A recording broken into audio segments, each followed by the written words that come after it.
Graça e paz, boa tarde.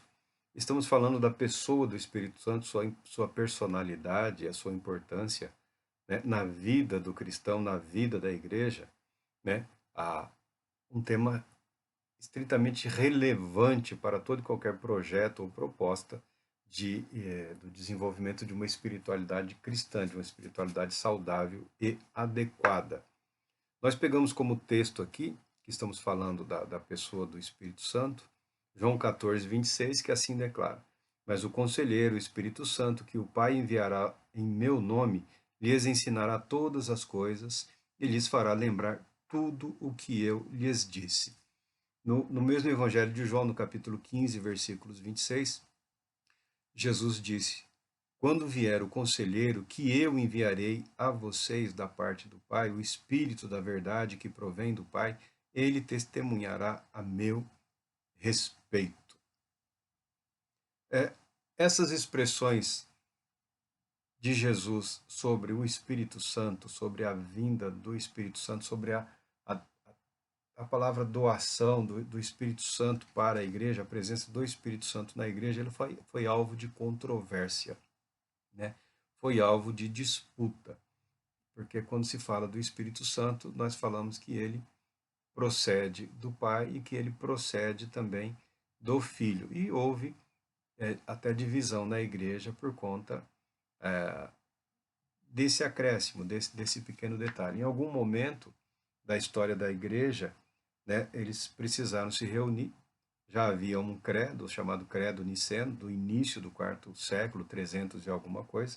A igreja precisou se reunir em Constantinopla, né, para acrescentar a seguinte declaração: cremos no Espírito Santo, que é o Senhor e doador da vida, que procede do Pai, que com o Pai e o Filho é juntamente adorado e glorificado, e que falou pelos profetas. A história da igreja é também uma história sobre controvérsias, sobre disputas teológicas. É claro que a história da igreja, né, no desenvolvimento da igreja ocidental, da igreja oriental, há muitas outras questões além das disputas teológicas, né? Há questões políticas, econômicas, né? Mas as questões doutrinárias, em algum momento, acabaram servindo para um rompimento da igreja cristã, né? Um rompimento entre a igreja oriental e a igreja ocidental, né? Por conta de uma expressãozinha, vão dizer aí os historiadores, né? Os especialistas na história da doutrina. Mas se você estudar, se decidir estudar o ambiente político, econômico, social daquela época, daquele período, né? O que estava acontecendo nas nações, com os países, com os diversos grupos assim declarados cristãos, você vai perceber que há muito mais coisas por trás dessa ruptura, tá?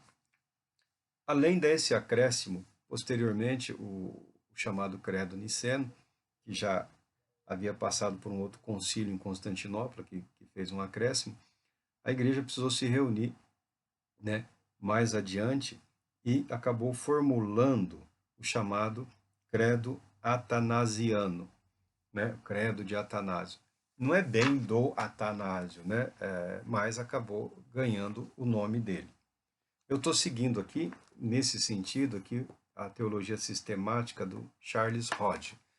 É mais é simples, é mais fácil eu fazer uma leitura direta, uma referência direta ao texto de um teólogo, do que reconstruir esse material aqui. Eu entendo que não há necessidade, né? Eu estou usando Hodge aqui como uma referência segura, como uma alusão segura, né?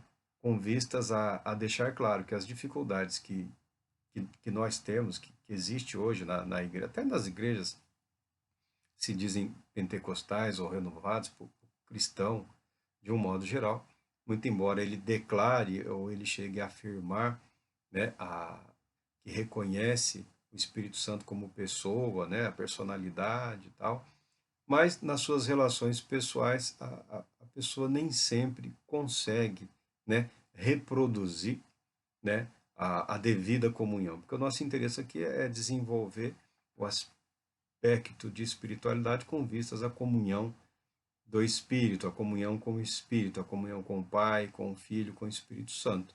Na nossa vida de comunhão com o eterno Deus.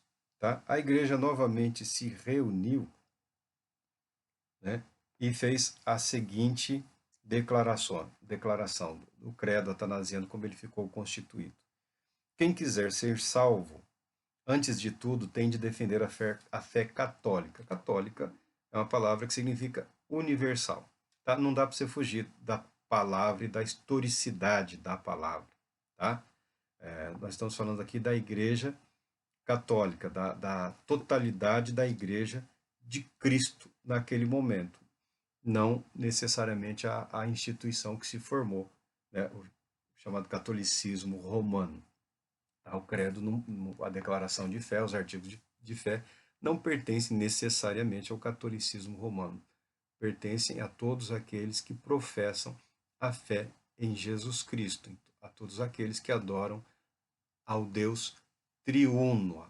Adoramos a Deus, reconhecemos a Deus em triunidade. Acreditamos na unidade da Trindade, na Trindade da unidade. O cristianismo se diferencia das demais religiões monoteístas, que têm um único Deus. Nesse aspecto, nós também temos um único Deus. Acreditamos que só há um Deus, né? Mas aprendemos pela palavra de Deus que esse Deus ele existe em trindade, em triunidade. Para evitar ser condenado a alguma fogueira, então é preferível me manter aqui fiel à declaração, como que diz aqui. Quem quiser ser salvo, antes de tudo, tem de defender a fé católica, a qual, a não ser que alguém preserve íntegra e inviolável, sem dúvida perecerá eternamente. Ou seja, precisamos defender a nossa fé cristã, a nossa declaração. Mas esta é a fé católica, que adoramos a um só Deus em trindade, trindade em unidade, nem confundindo as pessoas, nem dividindo a substância. Porque a pessoa do Pai é uma, a do Filho é outra, a do Espírito Santo outra. Mas a divindade do Pai e do Filho e do Espírito Santo é uma, igual em glória, igual em majestade. Assim como é o Pai, assim é o Filho, e assim é o Espírito Santo. O Pai não é criado, o Filho não é criado, o Espírito Santo não é criado. O Pai é infinito, o Filho é infinito e o Espírito Santo é infinito. O Pai é eterno, o Filho é eterno e o Espírito Santo é eterno. Não há três seres eternos, mas um só ser eterno. E, no entanto, não há três seres não criados, nem três seres infinitos, mas um só ser não criado e infinito. Da mesma forma, o Pai é onipotente, o Filho é onipotente, o Espírito Santo é onipotente. Portanto, o Pai é Deus, o Filho é Deus e o Espírito Santo é Deus. E, no entanto, não há três deuses, mas um só Deus. O Pai é Senhor, o Filho é Senhor e o Espírito Santo é Senhor. Não obstante, não há três senhores, mas um só Senhor. Porque, como somos impelidos pela verdade cristã a confessar cada pessoa de maneira distinta como Deus e Senhor, somos proibidos pela religião católica de dizer que há três deuses ou três senhores. O Pai não é feito por ninguém, nem criado, nem gerado. O Filho é somente do Pai, não feito nem criado, mas gerado. O Espírito Santo não é criado pelo Pai e pelo Filho, nem gerado, mas procedente. Por isso, há um Pai, não três pais, um Filho, não três filhos, um Espírito Santo, não três Espíritos Santos. E nesta trindade, nada é anterior nem posterior, nada maior nem menor, mas todas as três pessoas são coeternas e coiguais a si próprias, de maneira que, em tudo, como já se disse anteriormente, deve-se adorar a unidade na Trindade e a Trindade na unidade. Todo aquele que quiser ser salvo, que assim pense acerca da Trindade. Graças a Deus. Tá? Essa declaração de fé é uma declaração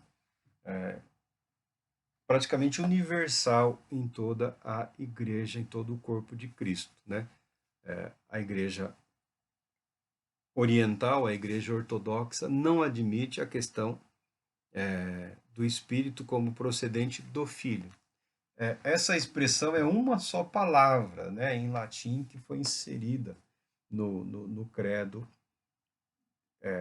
niceno, no credo apostólico, e deu motivo a uma cisão, a uma divisão, tá? Mas a divisão é, como eu disse, já tem outros motivos, porque se você acredita que o Filho é coeterno com o Pai e que o Espírito procede do Pai, obviamente procede também do Filho, tá? Se você apertar, né, se você meditar ou refletir, você vai chegar à conclusão, né, que há fatores outros que levaram ao rompimento, à divisão da igreja em dois grupos, né? Há fatores outros e que a doutrina, né, foi um pretexto e foi a gota d'água, né, a chamada gota d'água. A historicidade da doutrina, da declaração de fé, né, da pessoa do Espírito Santo como co-igual a Deus, né, está declarada nesse artigo de fé histórico. Eu eu já falei de uma referência, né, que o dogma, que você vê aqui, que a declaração de fé aqui, ela contém ameaças, né? Todo aquele que quiser ser salvo, né, que pense dessa maneira, né? Quem quiser ser salvo, antes de tudo, tem que defender a qual. Tá.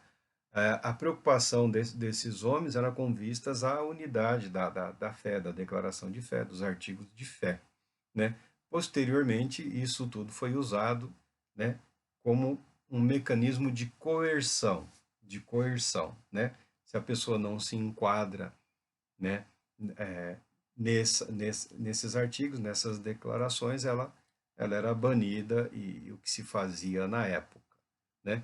Mas, na verdade, as declarações de fé, elas precisam ser estudadas, elas devem ser objetos de estudo, porque elas não foram elaboradas no sentido de dizer às pessoas, né, como elas devem acreditar, né? Qual deve ser o processo de fé, né? Que a pessoa, eu estou em Cristo Jesus, eu fui salvo, eu estou perdoado dos meus pecados, como que se fosse automático, a pessoa é obrigada automaticamente a ter essa consciência, essa maturidade intelectual e doutrinária. Não, isso vem com o tempo. Isso vem com o tempo, isso vem com a dedicação, isso vem com o estudo da palavra de Deus.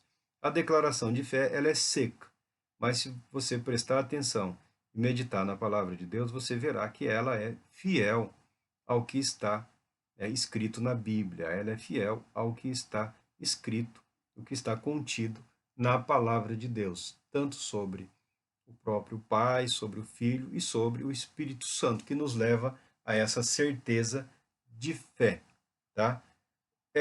É um tema que é delicado porque é sempre fácil errar, né?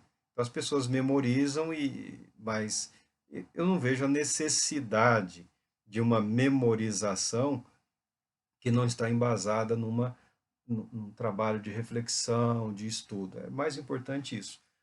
Há muito tempo atrás, quando eu me converti, né? As igrejas tinham ainda, não tinham esses recursos de hoje, então havia alguns estudos, existia um equipamento ainda chamado mimeógrafo, né? Terão que pesquisar para descobrir o que é um mimeógrafo. É um apetrecho que tira cópia, né? Alguns textos lá de estudos, né? Falando do Espírito Santo, da pessoa do Espírito Santo, né? Material para estudo não existe muito hoje e era muito menos há quase 30 anos atrás. Tá? Hoje há uma grande quantidade de material para estudo. Aí eu li aquelas referências, né? Até hoje algumas pessoas gostam de ler as referências. Com relação à referência, eu vou deixar claro, eu estou lendo, eu estou citando, né, o Charles Hodge, objeto da minha leitura, do meu estudo pessoal, de novo, tanto o Hodge, quanto o Strong, quanto o Pannenberg, esses são as três teologias que eu estou estudando para preparar algum material para uma etapa futura do que nós pretendemos apresentar como vídeo aqui. As Bíblias de referência fizeram também bastante sucesso nas igrejas, né? As pessoas aprenderam a consultar as referências dos textos, dos estudos, né? Mas se você quiser ter um aprimoramento, um desenvolvimento, você precisará enfrentar a palavra de Deus, tá? Depois de muito tempo estudando, adquirindo material, eu adquiri algumas Bíblias sem estudo, porque eu não queria ter o estudo junto com a Bíblia, com a palavra de Deus, né? Para estudos, os dicionários, os comentários, eu adquiri algum material.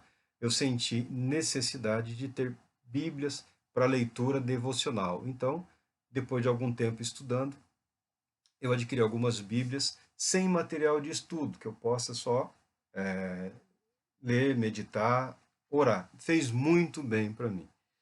Eu dizia no passado, como eu converti, de algumas ideias, né, de alguns textos que as pessoas passavam preocupados com que você aprendesse sobre a pessoa do Espírito Santo, sobre a personalidade do Espírito Santo, sobre como ele age, sobre dons e tudo.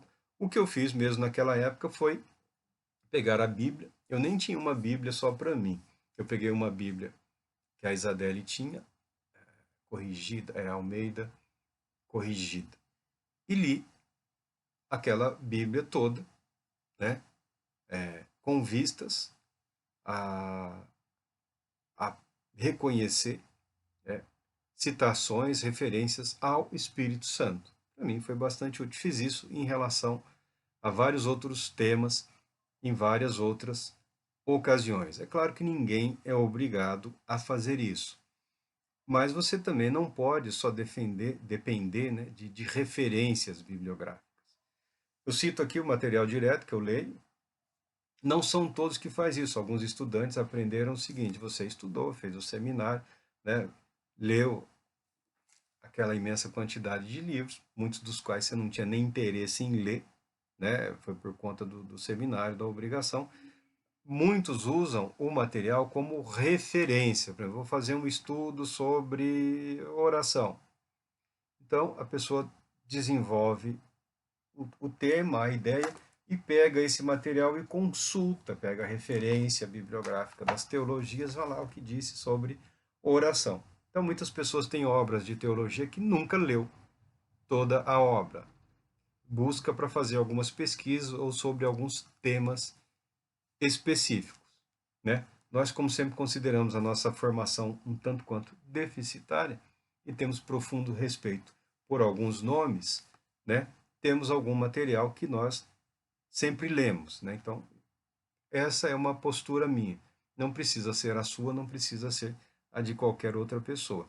A pessoa precisa aprender a desenvolver seu próprio método, seu próprio sistema, né? Ver quanto tempo você tem, quanto tempo você dispõe, quanto tempo você quer dedicar à leitura da Bíblia, meditação na palavra de Deus, à oração, né? Quanto tempo você quer dedicar ao estudo de outros livros ou de obras mais complexas? Isso daí é uma decisão pessoal. Cada pessoa, né, cada indivíduo vai ter que tomar uma decisão nesse sentido.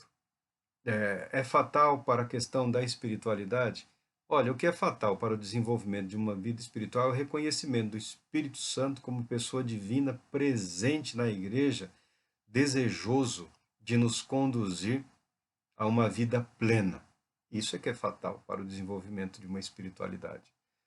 Outra coisa que é fatal, o reconhecimento da Bíblia como palavra de Deus, o reconhecimento de que na Bíblia, na palavra de Deus, nós temos todas as ferramentas, todas as informações necessárias, o suficientes para o nosso amadurecimento, para o nosso crescimento espiritual. Ponto. Essas são coisas importantes. Aprender a reconhecer a importância do outro, né? Saber ouvir conselhos, né? Dedicar-se à oração e por aí afora. Mas quando nós falamos dessa declaração do credo de Atanásio aqui, o Rod fala ele dedica aqui algumas palavras para falar da relação do Espírito com as outras pessoas da Trindade. Então eu quero também entrar nesse texto aqui, nesse texto filosófico, nesse texto teológico, tá? Nesse texto assim produzido, e outros textos serão apresentados de forma mais direta, né? Na Bíblia, uma reflexão mais pessoal. Nesse caso específico, me parece importante deixar declarado, deixar registrado o meu compromisso, né? O meu compromisso, a minha submissão a mentes que eu tenho como muito e muito, muito superiores à minha, né? Homens que têm uma convicção bastante robusta, né? Uma capacidade intelectual, uma disciplina mental bastante robusta, né? Homens cujas vidas e obras influenciaram e influenciam até hoje a igreja, o corpo de Cristo, influenciam também a mim. Não são os únicos que eu leio, não são os únicos que eu leio, né? Eu citei Pannenberg, né? Todo mundo que gosta de ouvir, ele ele é luterano, ele é um filósofo muito bom, luterano, é um cristão luterano, é um homem com uma mente privilegiada, extraordinária. Nós queremos pegar um material dele para fazer uma adaptação, para mostrar a evolução dos questionamentos sobre a nossa convicção de que a Bíblia é a palavra de Deus. Mas ela é a palavra de Deus em que sentido? Aí, né, pegando o material do Pannenberg, ele pega a história, né, ele pega a história do conceito, ele pega a história da doutrina, ele pega a história da confissão de fé, as abordagens feitas, os questionamentos feitos, as alternativas propostas e o momento em que se encontra hoje. Né? Porque eu citei aqui a palavra, a escritura, a palavra de Deus, porque é fundamental. A palavra de Deus nos conduz a Cristo. O Espírito Santo nos conduz a Cristo e faz uso também da palavra. Se a sua fé no que está escrito for estremecida, for abalada, você terá dificuldade, você poderá ser conduzido, você poderá deixar-se esvaziar em algum momento das suas mais belas convicções, das mais fundamentais e das mais importantes convicções em relação ao agir do Espírito Santo de Deus, usando a doutrina, o Espírito Santo de Deus, usando a palavra de Deus, da importância da palavra de Deus, que dá testemunho fiel acerca do Espírito. Se alguém conseguir fragilizar a sua confiança na Escritura, na palavra de Deus, na história sagrada, você terá a sua fé abalada, você vai balançar e estremecer, você terá dificuldades em relação à pessoa do Espírito Santo de Deus. E dificuldades em relação à pessoa do Espírito Santo de Deus pode levar o indivíduo, pode levar o cristão a adotar convicções, como muitos têm adotado nos dias de hoje, que não são condizentes, que não são coerentes com o ensinamento da palavra de Deus, principalmente nos dias de hoje, em relação à pessoa do Espírito Santo. Tá? A relação do Espírito com as outras pessoas da Trindade. Aqui, o Rod se manifesta, né, sobre os credos niceno de Constantinopla, né, que ensinaram a eterna filiação do Filho, e também ensinaram a relação do Espírito Santo com o Pai e com o Filho. E ele diz, é outra leitura que eu faço aqui, essa relação é expressa pelo termo processão, com referência ao qual é a seguinte doutrina. Tá? Essa relação é expressa pelo termo processão, com referência ao qual é a seguinte doutrina. Primeiro, que ela é incompreensível e, portanto, inexplicável. Tá? Nós acabamos de ler aqui, ó, né? Mas o Conselheiro, o Espírito Santo, que o Pai enviará em meu nome, né? Quando vier o Conselheiro, que eu enviarei, o Espírito da Verdade que provém, que procede do Pai, tá? O que significa, como se interpreta, como se explica isso? É incompreensível e inexplicável. Pretendemos, numa etapa futura, estudar essas questões doutrinárias aqui, mas estamos fazendo uma apresentação breve. Segundo, que é eterna.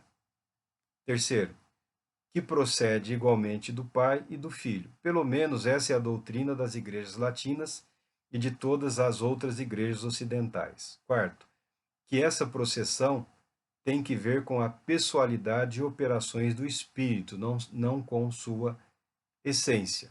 Então, para entrarmos nesses detalhes aqui, precisaríamos voltar lá na apresentação das doutrinas, né, dos credos, do credo apostólico, né, da apresentação do esboço do conceito de trindade que a igreja adota, né, e avaliarmos também a história, né, saber o que ocorria naquele momento, quais eram os ensinamentos que estavam atacando a fé cristã, que foram considerados uma ameaça para a fé cristã. Alguns ensinamentos haviam contaminados algumas autoridades eclesiásticas, é isso que eu falo.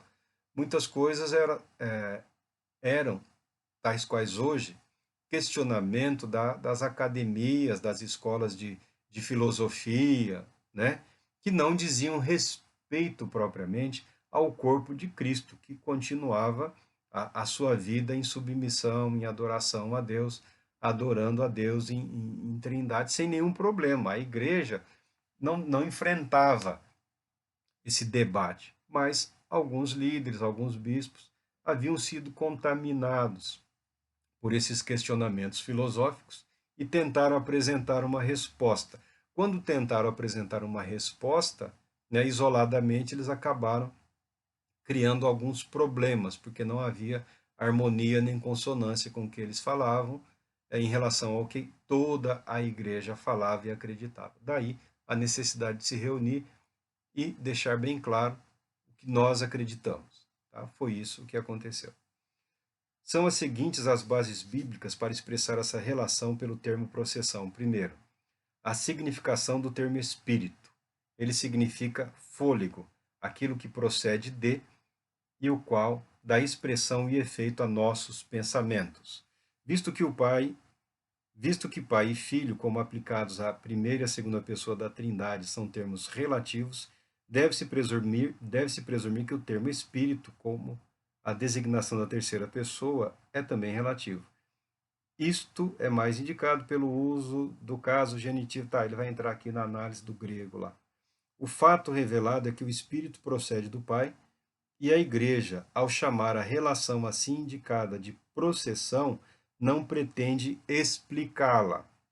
Terceiro, em João 15:26, onde o Espírito é por Cristo prometido, afirma-se que ele procede do Pai. Nós acabamos de ler.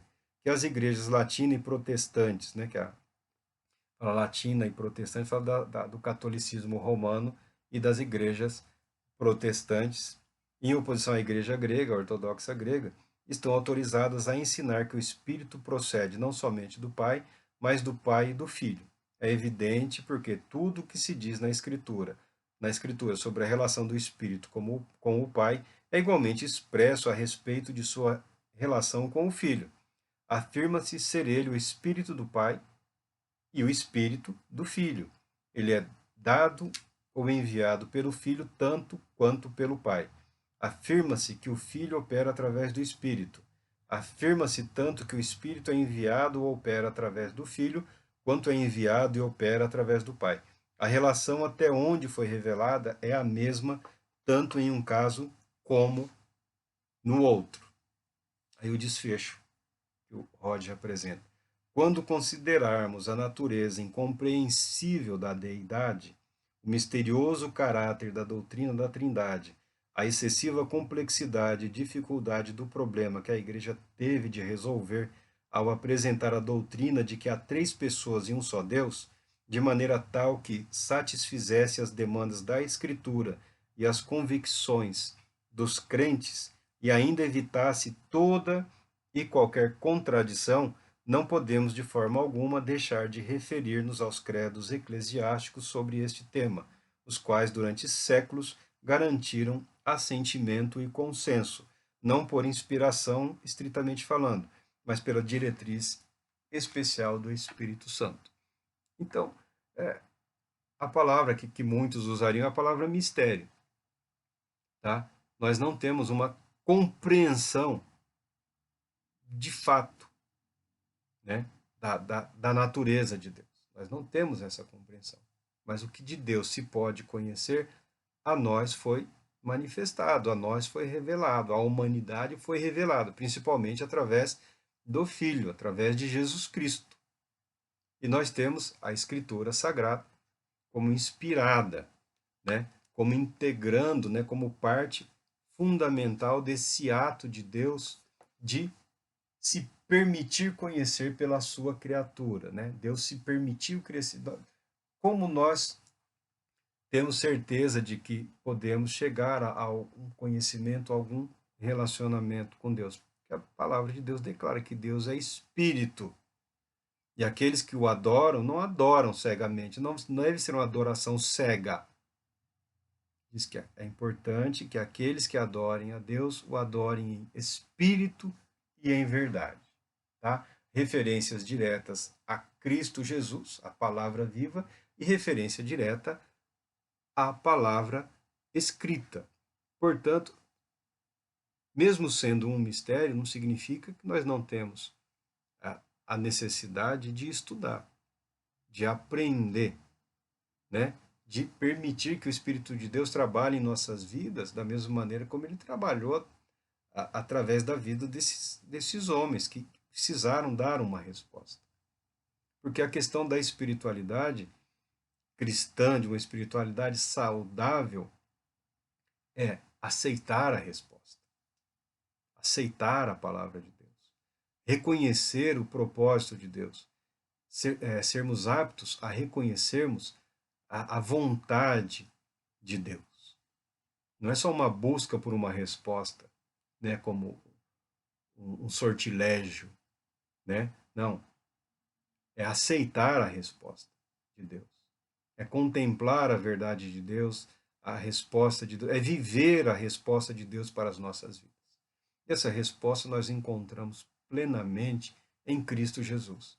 Essa resposta se manifesta de uma maneira mais absoluta em Cristo Jesus, mas pela atuação do Espírito Santo na vida da igreja, nas nossas vidas.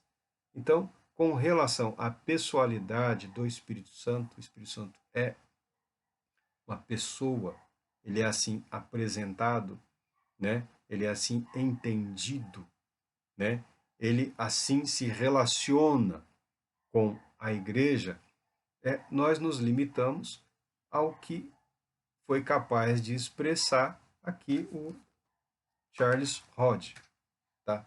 Confiamos no entendimento dele, porque ele confia no entendimento de outros que ele entende, né, a eles superiores, né? Confiamos no entendimento dele, na dedicação dele, no compromisso dele com a palavra de Deus. Haverá em algum momento, né, nessas obras aqui, né, que nós discordaremos de um ponto ou outro, numa questão ou outra, mas assim, nada fundamental, nada que possa causar um estardalhaço. Pessoalmente, né, nós vemos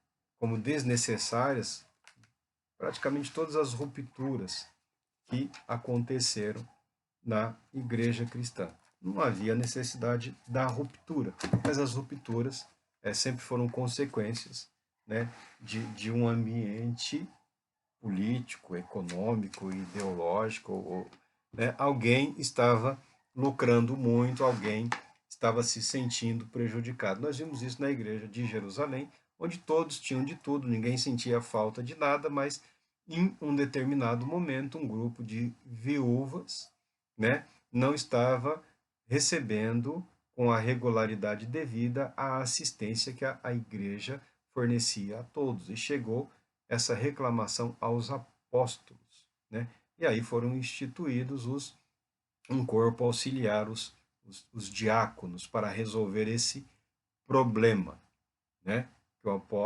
Uma vez confrontados com as dificuldades, né, de distribuição de alimentos, né, levada aos apóstolos, Pedro falou, não, mas o ministério apostólico não é esse, né? Nós não estamos aqui para isso, né? essa parte da igreja precisa aprender a se organizar melhor. E assim o fizeram. E foi criado um corpo de diáconos com homens excelentes, homens da envergadura de Estevão e também de Felipe. Então, essa é a nossa apresentação doutrinária desse ponto da personalidade do Espírito Santo como procedente do Pai e do Filho e das relações, né, do Espírito Santo com o Pai e com o Filho, conforme apresentou aqui Charles Hodge. Esse vídeo eu estou deixando, né, gravado, né, com esse propósito de um artigo de fé, né, de um recurso ao qual eu procuro me valer e procuro ser fiel a isso. Como ainda uma parte dos vídeos, das apresentações, eu ainda faço algum uso da memória, né? Já estamos numa fase de transição em que eu já estou preparando já um material, já os temas, né? Quase como que num sermão, ainda não, mas já estou preparando algum material. Não que os que eu tenha me valido da memória não tenham sido preparados, tá? Alguns erros nós admitimos em relação a datas, em relação a horários, né, em relação a nomes, né, algumas confusões assim. Mas quanto à posição de fé, né, deixa aqui registrado que nós procuramos ser fiéis, leais ao que é ensinado como verdade, ao que é reconhecido pela verdade, não só hoje, como também na história e através da história da igreja. Que Deus Todo-Poderoso te abençoe, te conceda a paz. Retornaremos em breve.